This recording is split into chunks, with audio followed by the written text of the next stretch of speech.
Kali ini, Ibu akan membahas mengenai klasifikasi Eubacteria dan Archaebacteria. Adapun klasifikasi dari Eubacteria, yaitu yang pertama itu ada Proteobacteria, Chlamydia, Gram-positif, Cyanobacteria, dan Spirochetes. Untuk yang pertama, Proteobacteria, di mana yang pertama itu ada bakteri ungu, memiliki bakterioklorofil tersimpan di dalam membran plasma sel sehingga dapat berfotosintesis. Bakteri ini tidak menghasilkan oksigen karena tidak menggunakan air sebagai agen pereduksi, tetapi menggunakan H2S. Bakteri ungu sebagian besar bersifat anaerob obligat. Adapun contohnya yaitu Chromatium sp.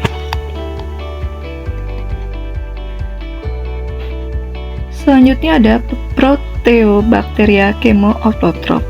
Proteobacteria chemoautotrof dapat menyintesis makanannya sendiri menggunakan energi kimia. Ada yang hidup bebas dan ada pula yang hidup bersimbiosis dengan organisme lain. Misalnya dalam bintil akar tanaman kacang-kacangan. Ya, kita ambil contoh di sini pada bakteri Rhizobium leguminosarum dengan bintil akar tanaman Leguminosae atau kacang-kacangan. Kemudian ada Proteobacteria chemoheterotrof. Proteobacteria chemoheterotrof membutuhkan zat organik sebagai sumber karbon dan energi. Sebagian besar Proteobacteria chemoheterotrof hidup di saluran usus hewan, bersifat anaerob fakultatif, ada pula yang bersifat patogen. Contohnya adalah Salmonella sp. Selanjutnya itu ada bakteri gram-positif, di mana bakteri gram-positif umumnya bersifat chemoheterotrof, tetapi beberapa hidup secara fotoautotrof. Bakteri gram-positif dapat membentuk endospora yang resisten. Contohnya itu adalah Clostridium sp dan Bacillus sp. Namun ada pula yang tidak membentuk endospora, misalnya Mycoplasma sp.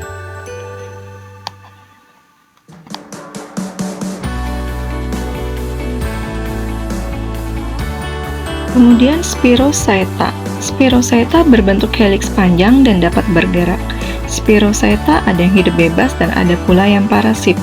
Contohnya itu adalah Treponema pallidum dan Leptospira interrogans.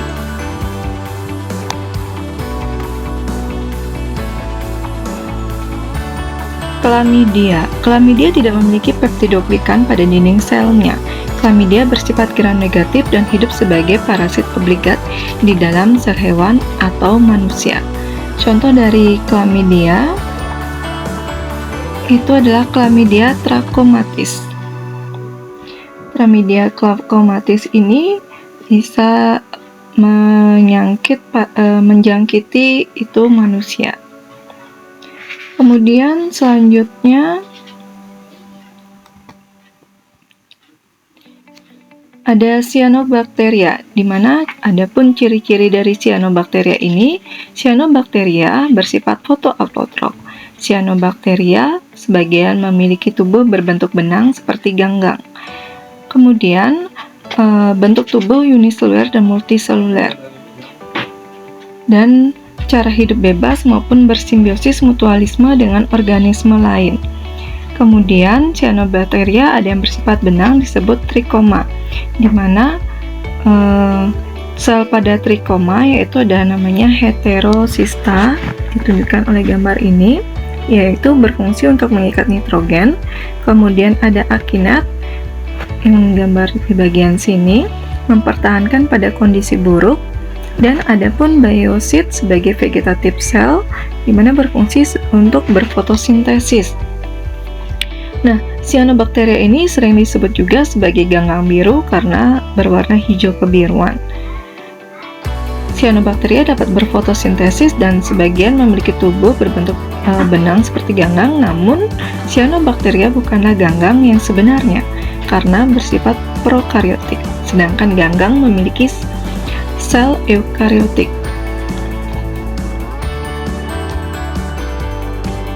Struktur sel cyanobacteria.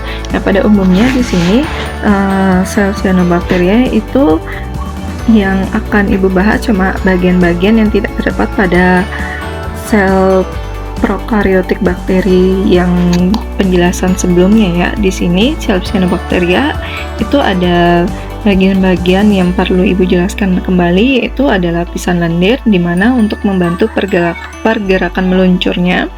Kemudian ada membran fotosintetik untuk berfotosintesis, granula sebagai tempat menyimpan cadangan makanan. Kemudian ada vakuolar gas. Vakuolar gas ini berisi udara sehingga cyanobacteria bisa mengapung di permukaan air.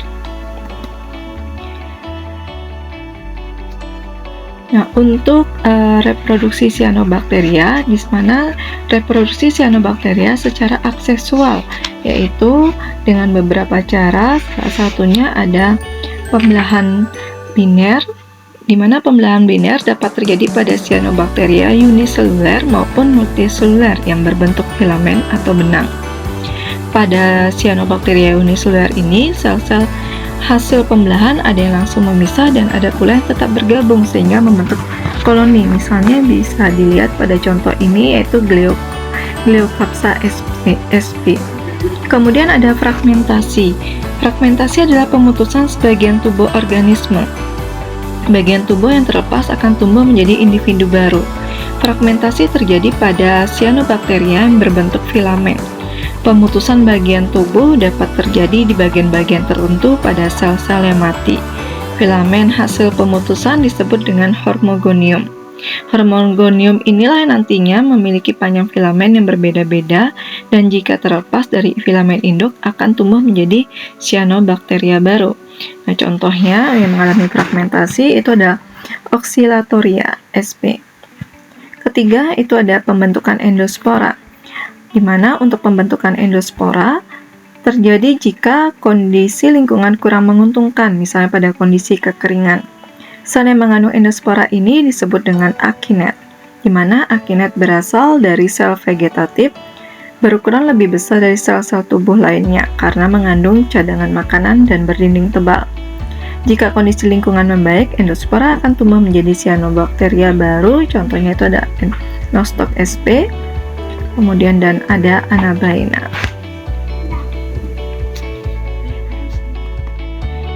Kemudian kita lanjutkan untuk klasifikasi dari Archaebacteria, di mana klasifikasi Archaebacteria itu terdiri dari bakteri metanogen, bakteri halofil, dan bakteri termofil. Yang pertama akan kita bahas mengenai karakteristik dari Archaebacteria. Pertama, dinding sel terdiri atas polisakarida dan protein, bukan peptidoglikan. Tidak mempunyai retikulum endoplasma, mitokondria, lisosom, dan badan Golgi.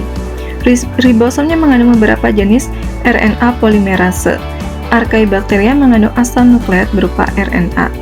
Kemudian reproduksi dengan cara pembentukan tunas, pembelahan biner, dan fragmentasi.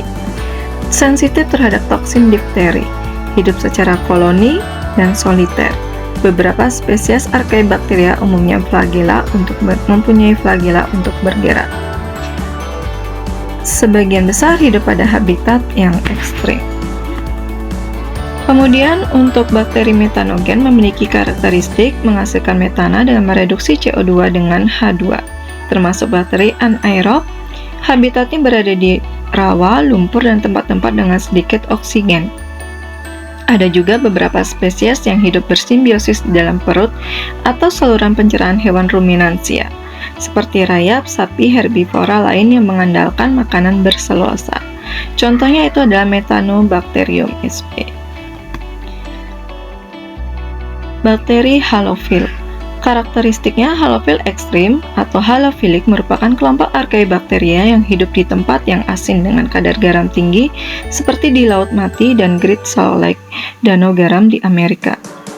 Halofilik bersifat heterotrof. Untuk menghasilkan energi, halofilik melakukan respirasi aerobik, ada pula yang dapat berfotosintesis. Contohnya adalah Halobacterium sp. Kemudian ada bakteri termofil yang memiliki karakteristik termofil ekstrim. Termofil ekstrim ialah kelompok organisme Archaebacteria yang habitatnya berada di lingkungan bersifat asam dan bersuhu panas, dapat hidup dalam maksimum suhu 60-80 derajat Celcius. Thermoacidophilic hidup dengan cara mengoksidasi air yang mengandung sulfur dan berada dekat lubang hidrotermal di laut bawah. Contohnya itu adalah Sulfolobus sp. Demikian untuk pemaparan atau penjelasan dari klasifikasi Eubacteria dan Archaebacteria. Semoga kalian mengerti dan terima kasih.